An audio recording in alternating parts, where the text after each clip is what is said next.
So why the 996 GT3 RS endurance racer? I will start with saying what I was looking for that the Alpha did not provide for me.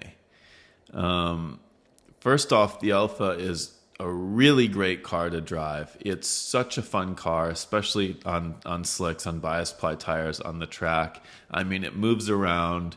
It's just a well-balanced car. It's like the right amount of power, and I guess people say more power is always better, but it's nice. It's sort of like a medium-powered car where momentum is really important, and you'll pay for your mistakes by not being able to power out of them. But also, it's like not so little power that it's just a complete momentum car. It's still like enough power to have fun. So I really liked a lot of things about the Alpha. I've touched upon why I sold it in a few other videos, but I'll just go over that and a few reasons I haven't mentioned right now. The main reason I sold it is because I put 3 years of my life into it, and it ended up being a far nicer car than I had initially anticipated, and my goals changed. When I started the car, I built it to be a street car and a track car. I thought I'd run it to the grocery store and run it on the canyon roads around here. We have a lot of great roads in LA, and do some track days and maybe even some club racing. By the time I finished the car, all I wanted to do was go racing again. I forgot how fun it was. I mean, my background is in karting and some car stuff, but I wanted to be a race car driver when I was a kid. Obviously didn't pan out. So it's fun to be able to revisit that phase of life in this season or chapter of life. In parallel to that, there's like news articles every weekend about like 16-year-olds launching their GT3s off the cliffs here. And the canyon roads are just like a little too dangerous for me. It's like it's not a controlled environment. I mean, people cross over the double yellow on blind corners, and I just don't want to be at the receiving end of that. And racing's a lot of fun. So, I ended up with this really nice Alpha that was a mid-pack car, if I'm being honest. It would have needed a good amount of more money and energy and development into it to make it a front runner. Excuse me, I just had a protein shake. And if I did that, say I put another 30 or 40 grand into developing it and getting that last 5 or 7% out of it or whatever it is, then I'm going to be even more careful with the thing. The first race weekend I did, which was the CSRG Corkscrew Classic, I had the pace to be further up, but I was being so careful with the car. I wasn't taking any risk, and you can't go winning races not taking any risk. And, racing in this capacity, which is like, I guess, a gentleman driver. I'm not a rich guy, but whatever. Not being a professional driver and going historic racing, it's a really big commitment from a time and money and energy standpoint. And if I make that commitment, it's important to me to be able to run up front and have the opportunity to race for wins. Some people are happy to be out there. I wish I could say I was. I want to be able to run up front. So, I concluded that the Alpha that I built just wasn't the car for that. So that led to the decision of selling it. And it'll be a really great car for the next owner. I mean, it's a great car. It's such a fun car. It just wasn't the car for me to go win races with. So as with anything, there were some things I learned from the Alpha and additional things that I didn't like about it that were a consideration for deciding on what my next race car would be. Excuse me. A few of those things were safety related. One, it's a 70s unibody car with a bolt-in cage. I've always led a pretty risky life. I've been through some big things. I had a big skydiving accident years ago. Excuse me again. The protein shake was too much. And I'm doing everything I can to live safer now. I'd like to take every step that I can to avoid injury, especially as I get a little bit older. So, the safety concern is certainly on my mind.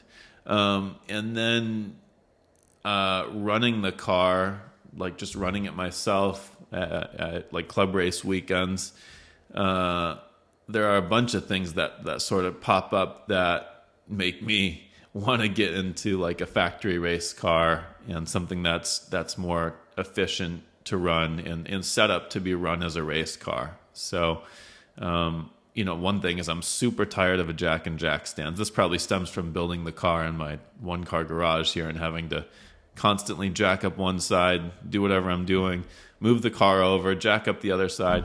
I mean, I could happily not see a jack and jack stands for a while. I could use a break from that.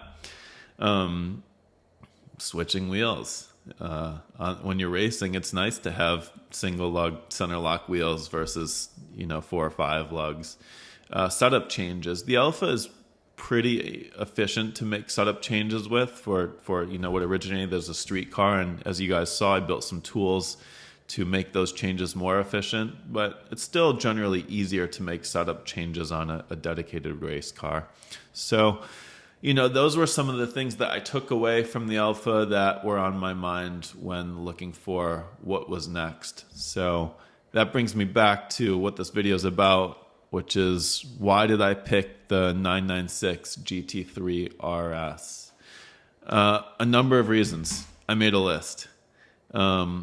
First off, I'm not really a Porsche guy by any means, and it's funny when people ask me why I was building that Alpha, why I chose that car, I would always say because it's not a Porsche. Porsches are so common out here, and I like to have something that's a little bit different. So, it's not that. That's not why I chose this car. I chose the car because when I look at running it in historic racing, from not having a support team or track support, just running it myself, it starts to make a lot of sense as a race car. So I'm going to resort to my list here. To talk about era and time period of cars real quick, I know I'm sort of jumping around. I wasn't stuck to any particular era.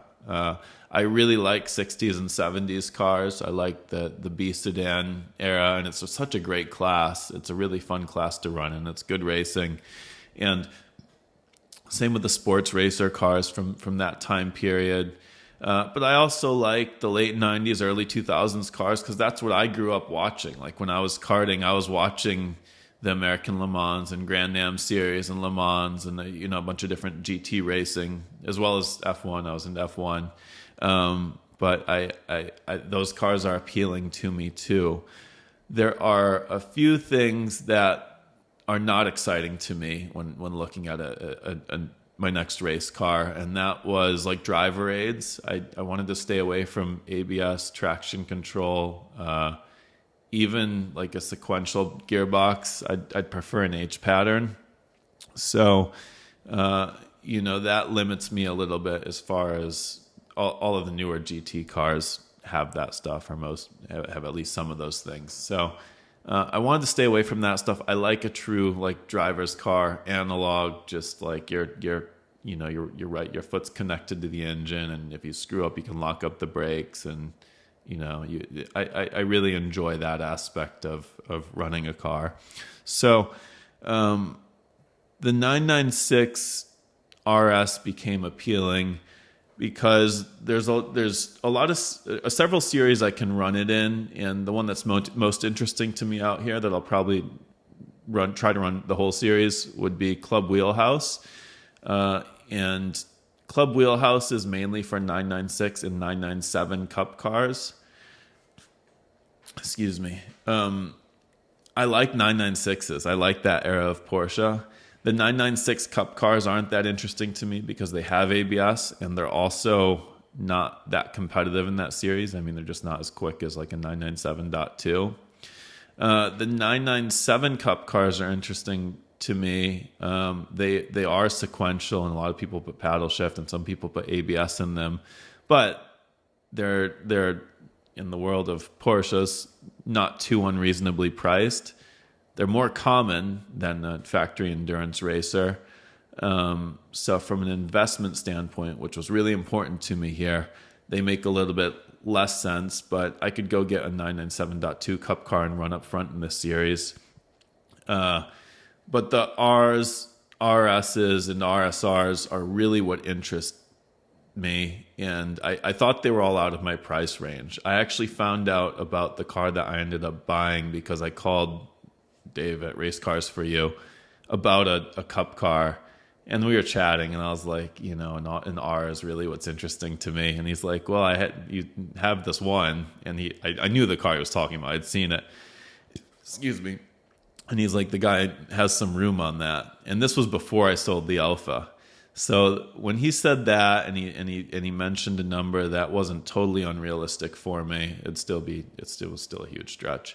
That's when I became serious about selling the Alpha and really going after that car. So that's another reason I sold the Alpha really as quick as I did. Is I've been targeting this car that entire time. But the 996 RS is the last H pattern factory endurance race car from Porsche, premier level race car from Porsche.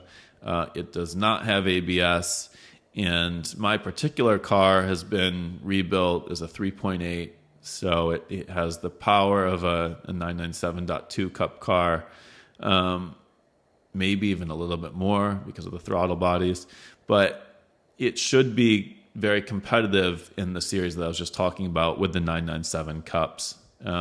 While having, it's a much more limited car, so from an investment standpoint, it makes a lot more sense as long as I don't wad it up.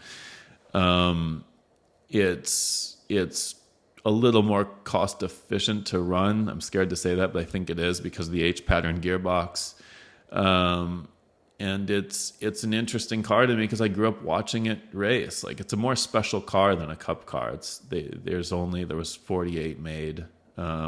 I think there was like 600 or 700 996 Cups, and maybe like 1,400 997 Cups, maybe more. So I don't think the RS will ever be less expensive. I think it's a good investment. And like I said, it'll compete with the newer Cup cars in that series. It's also Rolex eligible, Rennsport Reunion eligible. It has some history, but not crazy history, because the cars with crazy history are way out of my price range. I'm just going through my list here. Like I mentioned, it has no driver aids, basically close to 500 horsepower, just traditional 3-pedal car. Wider tires in the front, which is helpful for no ABS. As much as I don't want ABS, I also can't really afford to be flat spotting tires. I'm hoping I can run takeoff tires on this car by takeoffs and run it still somewhat competitively. We'll see. It's a safe car. It's a really safe car. Factory endurance race car built to the obviously beyond the highest FIA standards, but it's just miles safer than the Alpha. It has a halo seat. A few things that the Alpha didn't have that make me feel better about being in this car. A big thing and a big reason I didn't go with a car from the 70s is the drivetrain hours and what I can get out of it before a rebuild. I might have mentioned this, but the competitive Alpha guys I know are rebuilding every 25 hours, every 30 hours. And same with Sports Racer, the 2-liter series, and really any race engine from the 70s. It's a pretty frequent rebuild interval, which takes away from the fun for me because I want to pound laps. I need to get seat time. The Porsche I am buying with 2 hours on the engine and gearbox since rebuild, and assuming I'm nice to it, it should easily go 100 hours. So that's pretty cool. To be racing, not the club level, but to be racing hard and be able to get that many hours out of a drivetrain, That was a really big thing. So, now I can go just pound laps and not think about the dollar figure every single lap, and I can just focus on learning. So that's really important. Like I mentioned, I can run takeoff tires, certainly in practice. We'll see how I stack up against the Cup cars. Slicks new slicks are very expensive for the Porsche, quite a bit more than they were for the Alpha, but the takeoff tires are quite a bit less than they are for the Alpha, like less than half. So, I hope that averages out. If anything, maybe I'll save a little money there. I think I can run the car by myself. I think it's about as much car as I can run by myself, assuming, nothing major happens. I'm certainly not going to be, swapping an engine or transmission trackside by myself. But it's a proven, reliable platform. It's just normal race car stuff as far as maintenance, brakes, axles occasionally, engine and gearbox hours I talked about. But setup wise, just like I did with the Alpha, I'll develop some tools to make setup efficient and make changes on the track. The air jacks and the center lock wheels is going to be great for changing wheels. That'll save me time and energy. So I think it's about as much car as I'm comfortable running by myself, or I'll drag my fiance into it a little bit or get a friend out there or whatever, but it's not like too intimidating. Still a good parts availability for these cars. There's someone that has the molds for body panels. Most parts you can get, which is a really big thing. This is a car I can run hard, run more aggressively. If I rub wheels with someone, it's not the end of the world. Like, it's a race car. The body panels are made to come off. It's not like the Alpha, where if something happens, it's like a really big deal with metalwork and paintwork and all that, and doesn't really take away from the value. I mean, the car is on its original chassis. It's never been retubbed, which is awesome. But assuming I don't do anything to the tub, assuming I don't have any big crashes, changing a body panel or something is not that big a deal. It's not going to take away from the value. It's not a car that won Le Mans or anything. It's already done stuff like that. I'm sure. I don't think all the body panels are original. They might be. I don't know. But it's a car that I can race without just treating it like something really fragile. So that's exciting to me. I touched on it from an investment standpoint. That is really important to me. It's by far the most expensive thing I own. I sold the Alpha for less than I thought I was going to. I bought the Porsche for more than I thought I was going to have to pay for it. I waffled on it for 2 weeks. It's all I could think about. I got sick. It was a really big decision for me. I made the decision 3 weeks ago now, or 2 weeks ago now, and every day I'm really happy that I decided to do it. It's a scary decision to buy the car, but I'm really excited, and I'm going to learn a lot, learn a new platform, going to race the heck out of it, going to have fun, going to keep making content for you guys, and it's cool to own a piece of history like this. I think it's sort of one of the lower entry points for owning more of a significant car that like I said, I think will appreciate.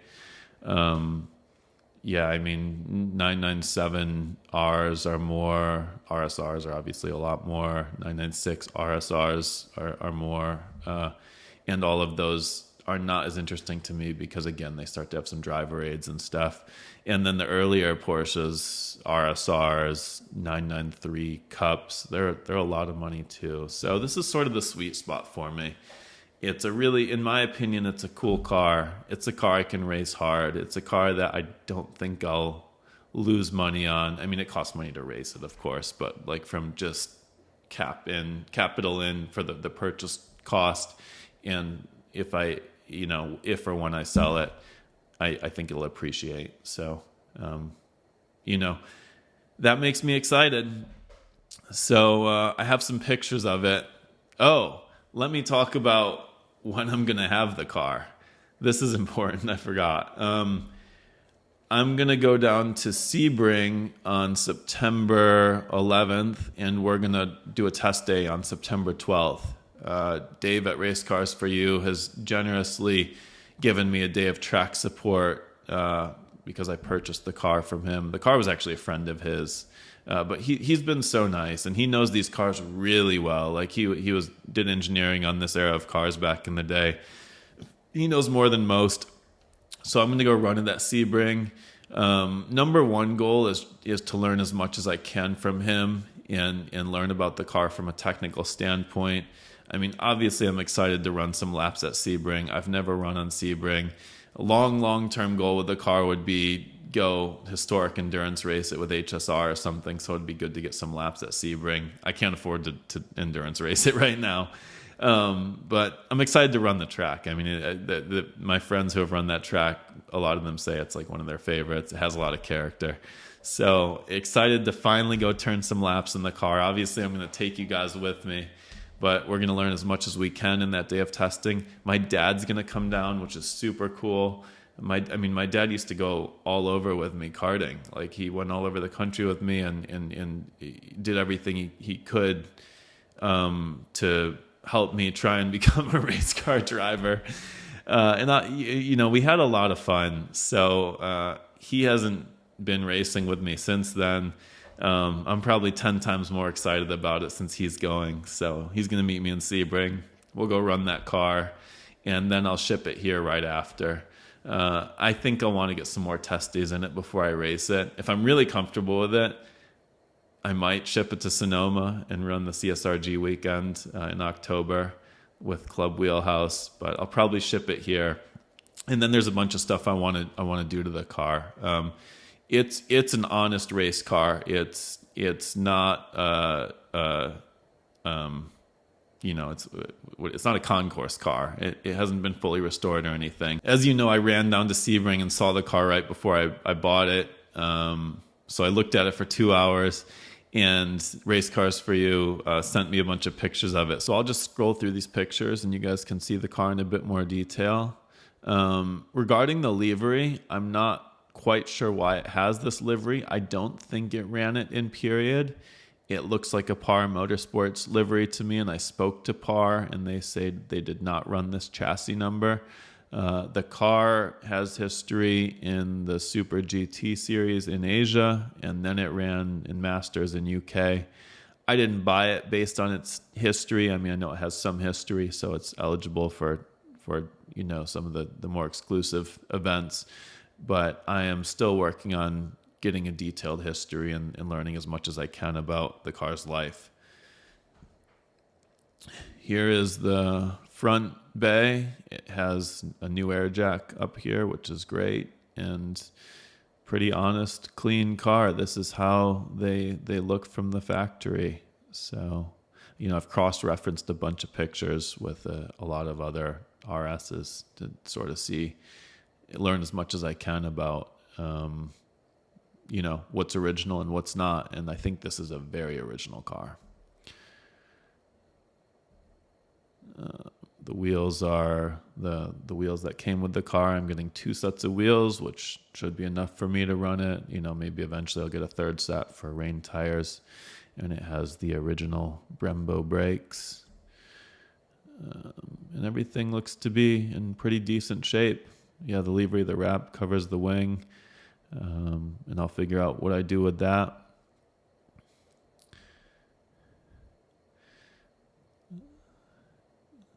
But I think it's a really honest looking car. I just love the shape of the 996. It's cool. I have to say I do like the last generation of 996s the most for the endurance race cars. I like RSRs. I like the wider front end. But I like this too, and this is H pattern, so that's cool.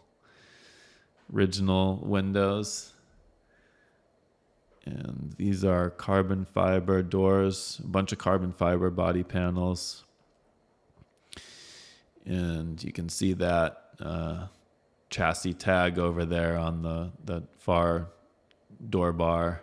That's an indication that it's the original tub. and not too much has been modified here. I'm going to do a lot of little things to sort of bring up the level of the car. I'm not going to put tons of money into it or anything, but definitely one of the things I'm going to do is swap out this dash. You can see it's had a few holes drilled into it over the years. It's a standard street car dash, which is cool. So easy part to source, and I'll get that all cleaned up. But all the carbon fiber parts are original and unmolested, which is great. It's got ADL1 and Motec, all original. So this is pretty much as they came from the factory, which is super cool. The shifter knob is different, which is actually, I'm just fine with that. They came from the factory with the stock street shifter knob that has like the pattern on it. I prefer this one. It looks more like serious to me, and a little more, I don't know if like ergonomics the right word, but it looks more like a race car shifter knob. So I'll take that. But everything else here is pretty much as it came from Porsche. You can see there's a switch here I need to replace that's broken. But this is what I wanted. You know, I wanted an honest race car that is, not too nice to go race hard with. And this is exactly that. The seat and belts are being switched out. That was part of our deal. I'm getting current seats, belts, fire bottle. So all of the safety stuff will be current. Pedals are nice and functional. All the pros heel toe it just fine. So I have to imagine that the spacing is set up just great for that. I'm really excited to get in there and drive it. And I think this is really it. You get the gist of it. I mean, it's an honest 996 RS endurance race car. It's not the one that won Le Mans that year, but basically the same thing. And all this wiring and air hose routing and stuff is how they came from the factory. So that's how they look. It's cool, and it's new for me because I was so OCD with the Alpha and made everything perfect. But of everything you can have that should be perfect in life, a race car, I've decided that's not one of them, because I want to go race it hard. So that's it, guys. Really appreciate you following along the journey. I know this isn't a very interesting video of me just sitting here at the desk, but the next ones will be more interesting, especially when I'm with the car. I'm going to get some great video on Sebring. And if you have any questions about it, let me know. Talk to you soon.